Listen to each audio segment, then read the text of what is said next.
صل على محمد وآل محمد.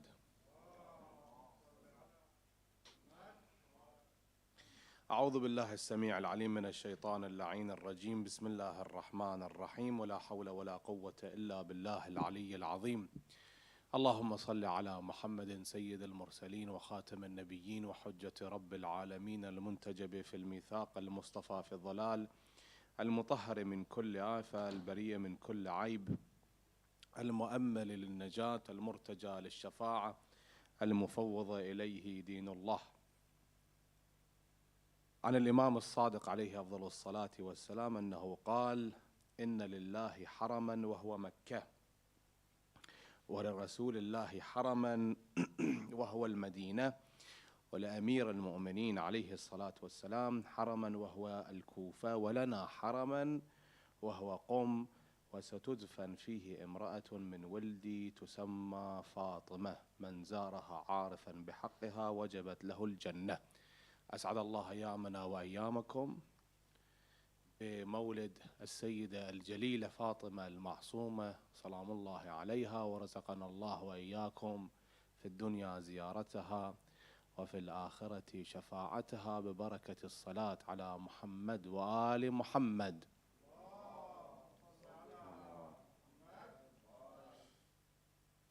Imam Musa ibn Ja'far al-Kadhim, our seventh Imam, had more than 30 children, 18 of them daughters. From this 18, wa alaykum assalam wa rahmatullah. From this 18, 3 were named Fatima. Fatima al-Sughra, Fatima al-Wusta, and Fatima al-Kubra, aka Fatima al-Masooma. If you look at Ahlul Bayt salamullah alayhim, and even the Imams, there was this focus to name their children, if it's male Ali and if it's female Fatima, because of the animosity from the Umayyads and even from the Abbasides, that these two names, Ali and Fatima, were disliked. So Ahlul Bayt, they named whoever they had from the children, from their offsprings, either Ali or Fatima. Hence, if you look at Imam al-Hussein, salamullah alayhi Abu Abdullah, he had Ali. Ali Zain al-Abidin, Imam al-Sajjad. And he had Ali al-Akbar and Ali al-Asghar. And even he was asked, Imam Zain al-Abidin, by Ibn Ziyad, he said, what's your name? He said, my name is Ali. Son of who? Son of Hussein. He said, didn't God kill Ali ibn al-Hussein, referring to Ali al-Akbar in Karbala? To which Imam Zain al-Abidin said to him, no, God didn't kill him, you people killed him. He said, how come you are named all Ali? You are Ali, he's Ali, and you have another brother by the name of Ali? In which Imam Zain al-Abidin replied, and he said, my father, Imam al-Hussein, if he had 100 children, he will name all of them Ali. And of course, Fatima. Imam Musa ibn Ja'far al-Kadhim, he had 3 of his daughters, 18 in total. He had 18 daughters, female. 3 of them, Fatima al-Sughra, Fatima al-Wusta, and Fatima al-Masooma. This lady that she's buried in Qum al-Muqaddasa. Qum is a city south of the city of Ray, or city of Tehran. If you go for ziyarah, you see there is a shrine in Qum al-Muqaddasa. This shrine belongs to this lady, Fatima al-Masooma. She's the daughter of Imam Musa ibn Ja'far al-Kadhim. She lived for 28 years. At the age of 10, she lost her father, Imam Musa ibn Ja'far al-Kadhim, and at the age of 28, she was martyred in this city of Qum. She was making her way to the land by the name of Tus, aka Mashhad al-Muqaddasa, to visit her brother, Imam Ali ibn Musa al-Rida, our 8th Imam. And she was accompanied by some of her nephews and even some of her brothers. Some of her nephews and even brothers. Some of them were killed in a city by the name of Shiraz. Shah Jarrah, for example, he's one of the sons of Imam Musa ibn Ja'far al-Kadhim. His the brother of Lady Fatima al-Masooma. His name is Ahmad. And he had a brother by the name of Muhammad, and he had a brother also by the name of Hussein. These three, two of them, Muhammad and Ahmad, was killed in Shiraz, and they're buried in Shiraz, and they have a shrine. And Hussein also died in Shiraz, died natural death in Shiraz.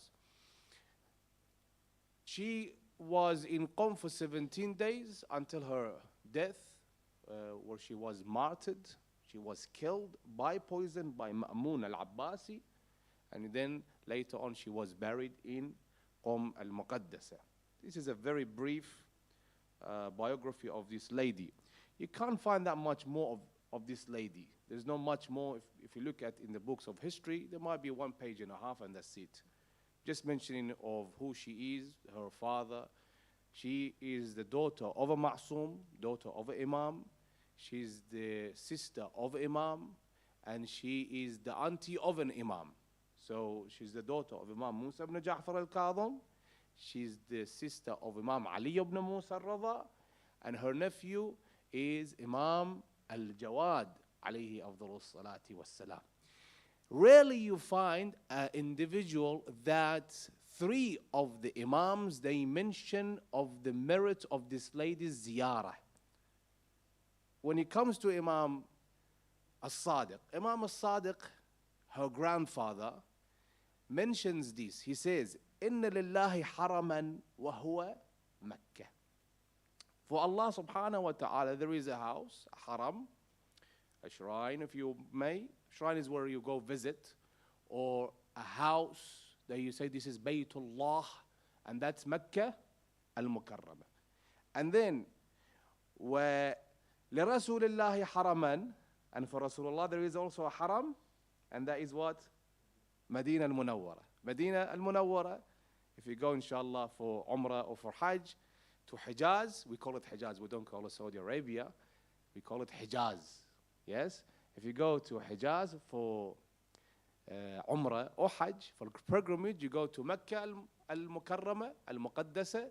This is where Kaaba is, and Baytul Haram is, and then you go to Medina al-Munawwara. Medina al-Munawwara is where Rasulullah sallallahu alayhi wa alihi wasallam is buried, and right next to the shrine of Rasulullah there is a big cemetery, huge cemetery by the name of Baqi' al-Gharqad.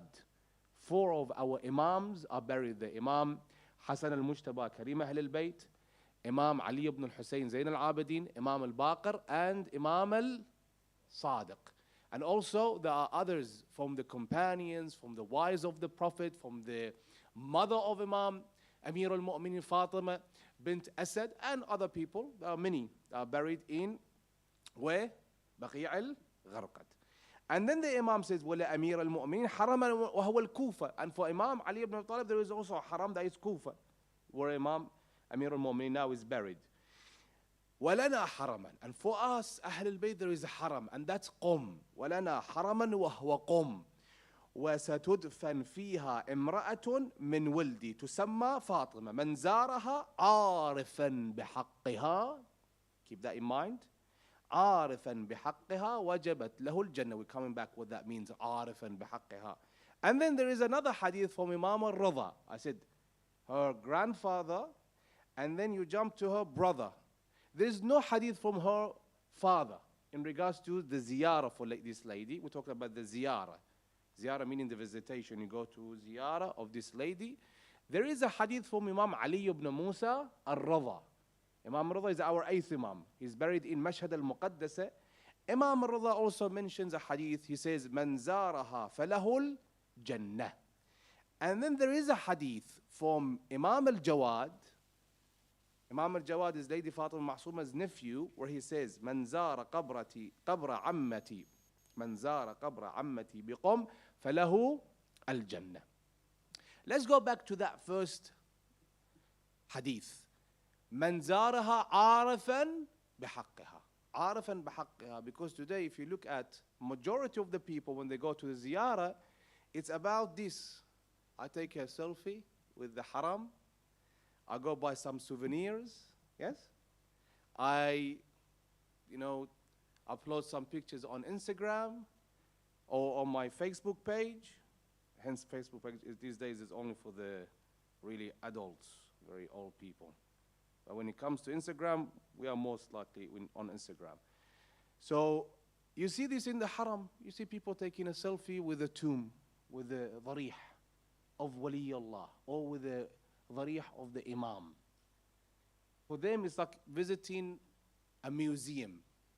And that's not right. When you go for a ziyarah, you should know who you're doing the ziyarah for. Who's that person you're doing the ziyarah for? It's not just because people, they go there, hashrun ma'an nas Eid, because they see people go there, and you go there. And I see, mashallah, in this majlis, all of you are young lads, and I imagine for the ladies also, we have young ladies. So as far as we are concerned, when it comes to Ahlul Bayt, we have to first know who they are and then go for ziyarah. When it comes for Fatima and Masooma, you know that she is the daughter of an Imam. She's a granddaughter of an Imam. She's known as Fatima al-Masooma. Masooma meaning what? Infallible. She's not infallible in that sense, but she's known for that. And she is the narrator of hadith from her father. There is a lot of hadith, more than 100 hadith that she narrates from Imam Musa ibn Ja'far al-Kadhim. And there is that closeness between Imam al-Rida and Lady Fatima al-Masooma. Now you might ask this question, why do we have so many Imam Zada, we call them, the sons of the Imams, especially Imam Musa ibn Ja'far al-Kadhim? They're buried in all over. They're scattered around in Iraq and in Iran. Because of the Abbasid Caliphate. When it came to the Abbasids, they had this animosity toward the Ahlul Bayt, even though the Abbasids are the cousins of Ahlul Bayt. And there is also that saying that the Umayyads, Bani Umayyah, who are the Umayyads? Abu Sufyan, Muawiyah, yes? Yazid ibn Muawiyah, and Muawiyah the second. And we have a couple of others that came, Marwan ibn al-Hakam, and to the last one before they were all killed by the Abbasids. When the Abbasids came into power, the Abbasids they had this idea, and that was the slogan, that we fight al-Rida min Ali Muhammad, and we are fighting to give back the what? The rights of Ahlul Bayt back to them. But that wasn't it, because as soon as As-Saffah came, Abu Mansur As-Saffah came into power, this individual and even his son Mansur al-Dawaniqi and the rest of them, you see them bloodthirsty, killing Ahlul Bayt, killing the Imams, killing the offsprings of Imams, one after the other. So it should really teach us a lesson. Because you see, we today, we live in the age of information, don't we? I can search anything I like, whatever I desire, on this technology that I have, on this phone, whether that it's an Android or it's an iPhone. On iPhone, it might take longer, but on a Android, I can type in whatever I want, and it depends what I want to learn. Isn't that true? I can play a game, I can watch a movie, I can watch a podcast, I can listen to nonsense, I can listen to some good materials. I can recite Quran, I can recite dua, I can buy, sell, crypto, do a lot of things on this device, a lot of things. One of the things that I should put in my day is to learn about Ahlul Bayt. Take some hours here and there, 1 hour a week, or 1 hour a day, depends how many hours you have. Yes? Spare time. That spare time to sit down and learn about this wali of awliya Allah, to learn about an imam. You know, when it comes to Imam al-Hujjah, alayhi afdalu salati wassalam, Imam al-Hujjah, our Imam, the awaited Imam, I have to learn about Imam al-Hujjah. It's a compulsory act. Man lam ya'raf Imam zamanihi mata mitatan jahiliyyah. So when it comes to Imam al-Hujjah, I need to learn about Imam al-Hujjah. So tomorrow when I see Netflix makes a TV show, a TV series, and that TV series, The Messiah, they show a figure, a character, and that character, if you look at it, you think, oh, this is the Antichrist.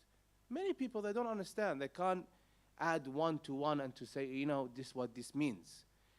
You live in this age, and as you grow up, it gets harder and harder for you to stay on the right path. To stay on the right path, it's very hard.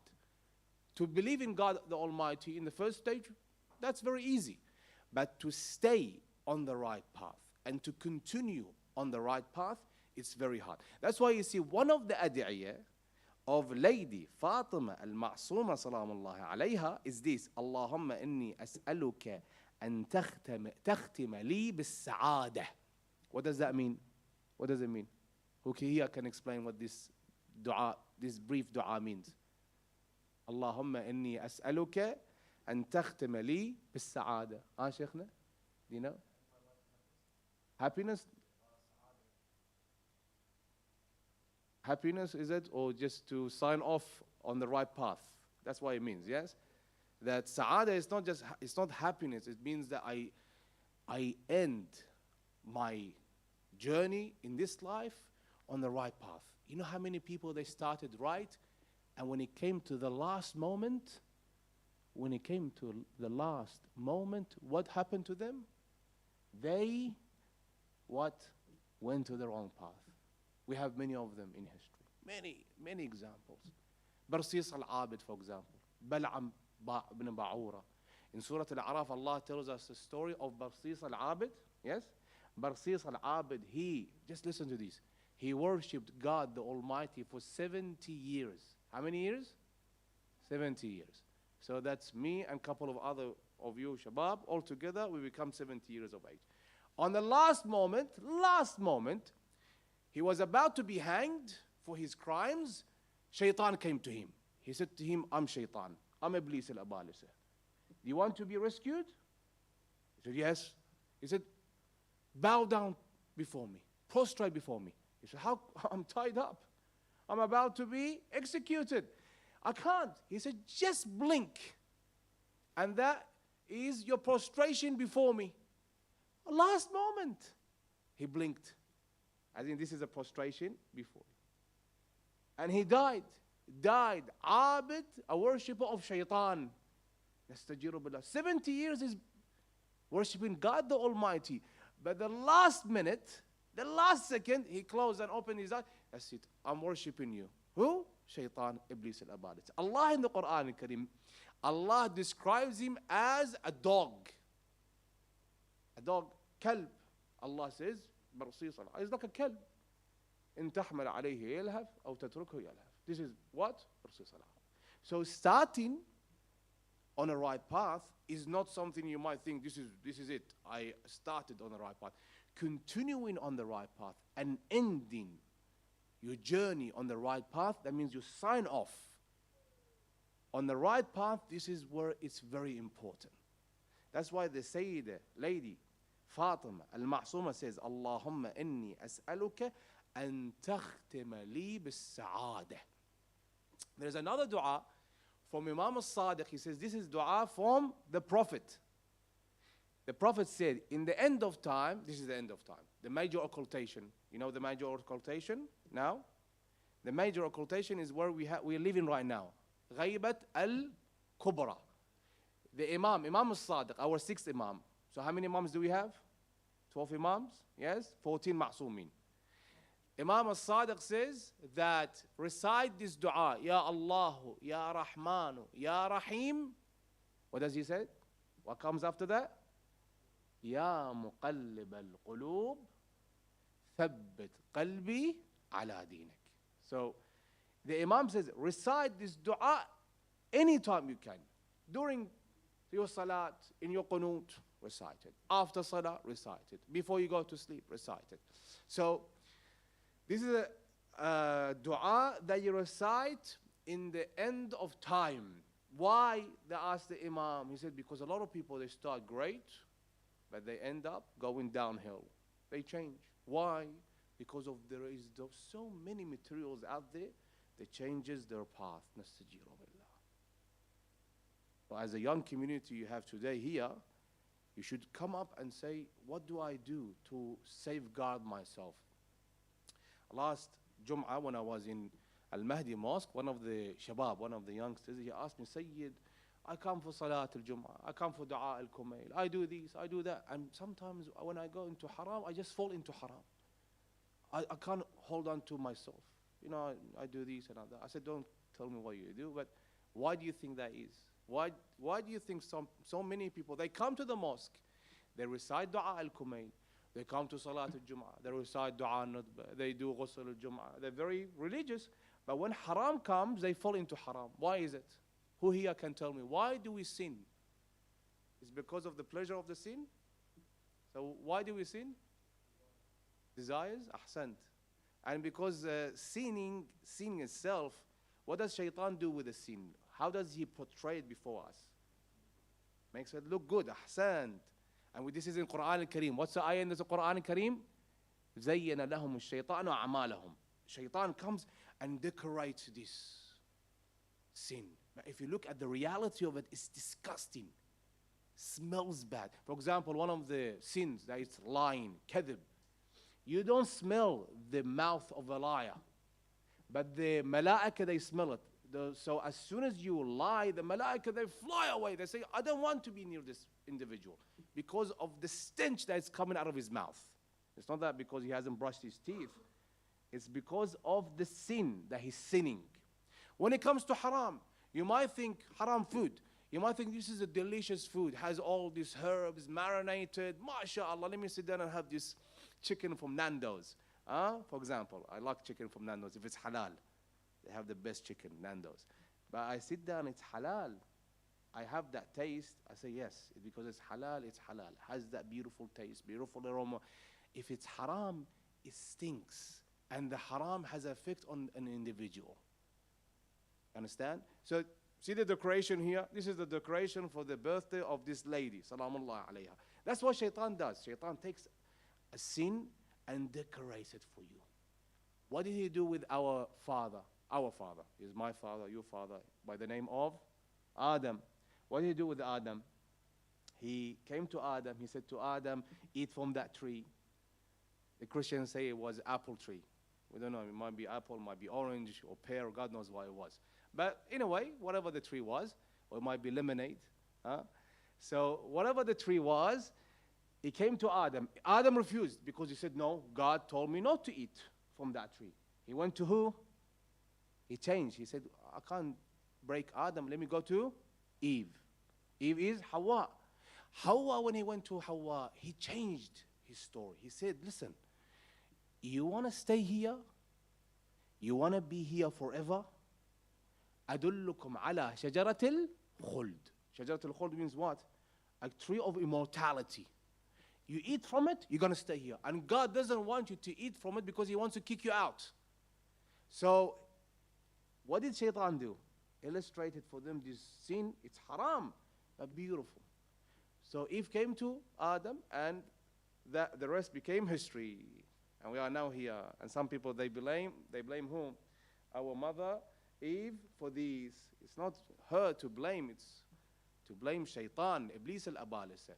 Even Shaitan on the day of judgment, when Allah starts to judge every person for the sin, they say, it's not me, it's Shaitan. He is the one who made me. Shaitan. Allah then asks Shaitan, did you make him? He said, no, I didn't make him.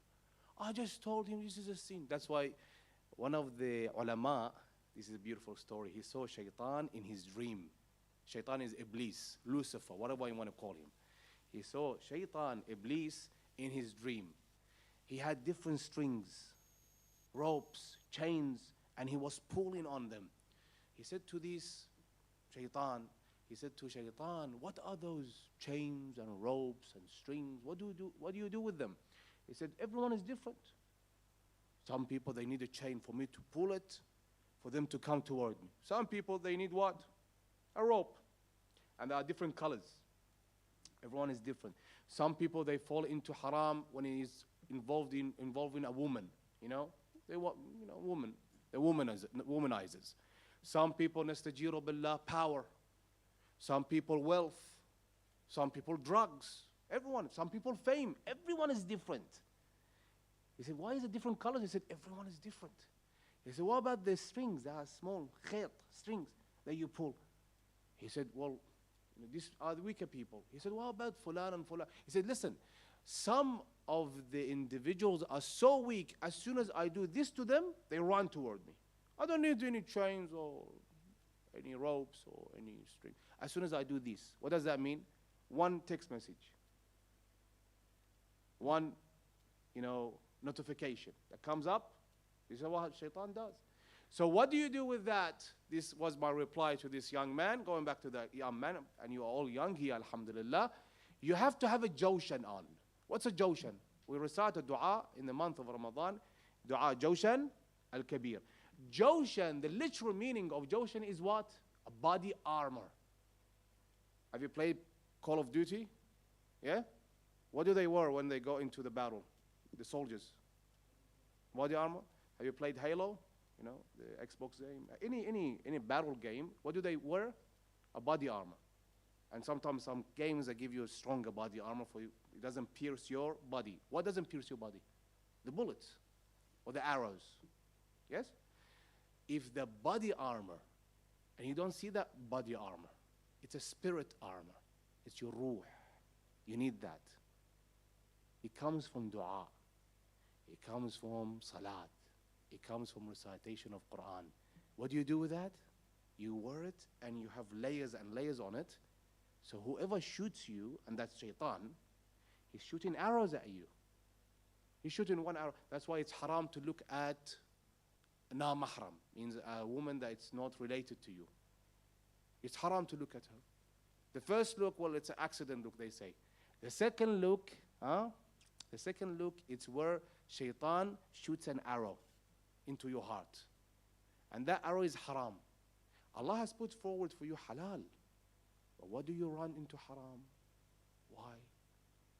Because what shaitan does comes and says, look at her beauty. Look at how beautiful she is. Go talk to her. Yeah, don't be a baby. Yeah.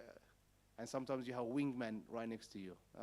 Was that call him the wingman? He goes and he talks on your behalf. Faddal, I open the paved road for you. Go make some, connection with this lady. But there is halal. Haram never lasts. The same lady, let me give you the reality of it. The same lady you're speaking with her that she might be beautiful, and she says that I had a boyfriend before, and he's my ex now. I broke up with him. Just imagine this lady is going from one man to another. It's like you're buying a used car. Why you want to buy a used car when there is a brand new car out there? Even it might be on finance, but buy a used car. Sallallahu ala Muhammad wa ali Muhammad.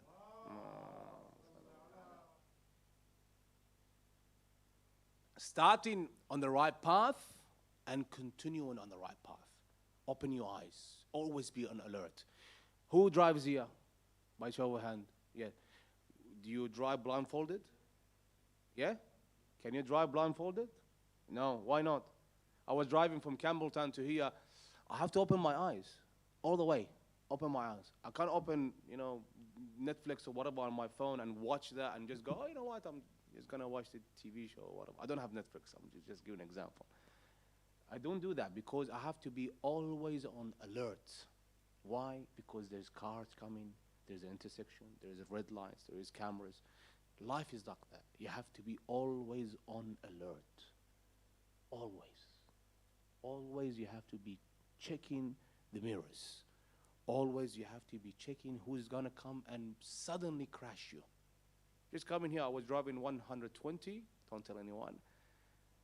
Someone behind me was blinking. And he drove 140 before me. Just imagine. Just a moment. That person can just crash me. This is how life is. Shaitan throws arrows and shoots arrows at you. You have to have that body armor. You have to be checking yourself every single day.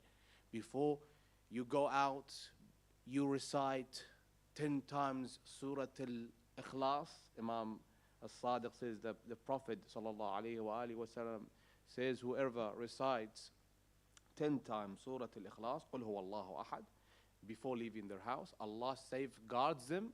And 10 times Surah Al-Ikhlas when he goes to sleep on his sleeping bed. He's about to close his eyes and go to sleep. 10 times recite Surah Al-Ikhlas. Allah safeguards him until morning. Allah safeguards this lady until morning. So 10 times Surah Al-Ikhlas. There are so many armors that you can put on. So many. And you have to be really careful because if you look in another direction, if you hesitate, if you close your eyes, you'll be crushed. You will be shot with the arrow. You have to be very careful. And know that for every haram, there is halal. There is an alternative. Allah has put forward for you. Don't ever fall into haram, because there is whole halal. The Sayyid told me, keep it under 40 minutes because we don't want to bore the shabab. In my lectures, I normally do this. I ask you to ask questions. It's not just me coming here and bored you. I have hundreds of lectures here. I can talk for hours and hours without end. It's you that you have to ask questions and you have to interact. So I'm going to give you 2 questions you can ask before I conclude. 2 questions, it can be any questions. And later on, inshallah, if I come next week or the week after, whatever I come, I want you to prepare for some questions. So we have this interaction. So you don't just look back and say Sayyid is reciting for us some stories here and there, and we are done. So 2 questions from the Shabab. Sallallahu ala Muhammad wa ali Muhammad.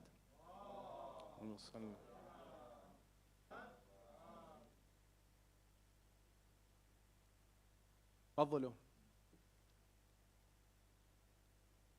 Why are you shy? Huh? Don't be shy. Go on. I'm not going to bite. No questions? MashaAllah. That's good. I ask ladies. So, Lady Fatima al-Masooma, salamullah alayha, may Allah subhanahu wa ta'ala grant you the ziyarah of this lady. She is in the city of Qom. Which city? Qom. Qom al-Muqaddasa. Qom al-Muqaddasa ishu ali Muhammad. Allahumma salli ala Muhammad wa ali Muhammad.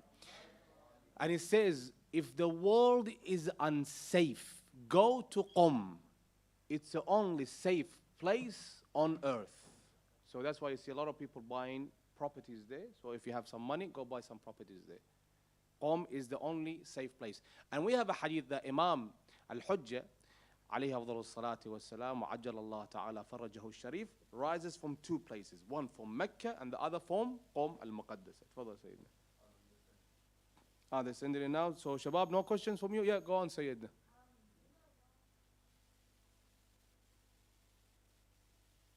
You don't have to go to Medina first. You can go to Mecca first and then go to Medina. But they go to Medina first, some people, because they want to do the miqat. Miqat is where you wear the ihram in Masjid al-Shajara. You understand, Sayyidina? So Medina is like they go to ziyarah of Rasulullah and Ammat al-Baqi', and then they have to make their way to go to where? To Mecca. When they are about to go to Mecca, they have to go to a place to wear ihram. Ihram is that 2-piece of rope. Yes? You can't wear anything else, only that 2-piece of rope. They go to miqat. Miqat is Masjid al-Shajara. In Masjid al-Shajara, they have the niyyah, and they wear the ihram, and they make their way to Makkah al-Mukarramah for pilgrimage, for Hajj. And they recite what? What's the thing they recite? Labbaik Allahumma. لبيك لا شريك لك لبيك إن الحمد والنعمة لك والملك لا شريك لك لبيك. This is what they recite.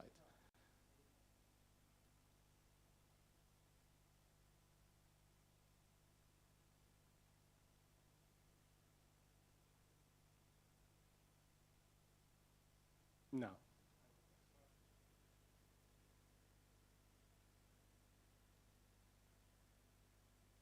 Okay. Inshallah. Inshallah. So the 5 salawat that we have 5 salawat, yes? What are they? No, don't start with Fajr. Salat al-Dhuhr, Asr, Maghrib, Isha, Fajr. Why we don't start with Fajr? Because the first salat that was made compulsory on Ummat Rasulullah is Salat al-Dhuhr and Asr, not Salat al-Fajr. Dhuhr, Asr, Maghrib, Isha, Fajr. So in Salat al-Dhuhr wal-Asr, we don't do Jahr.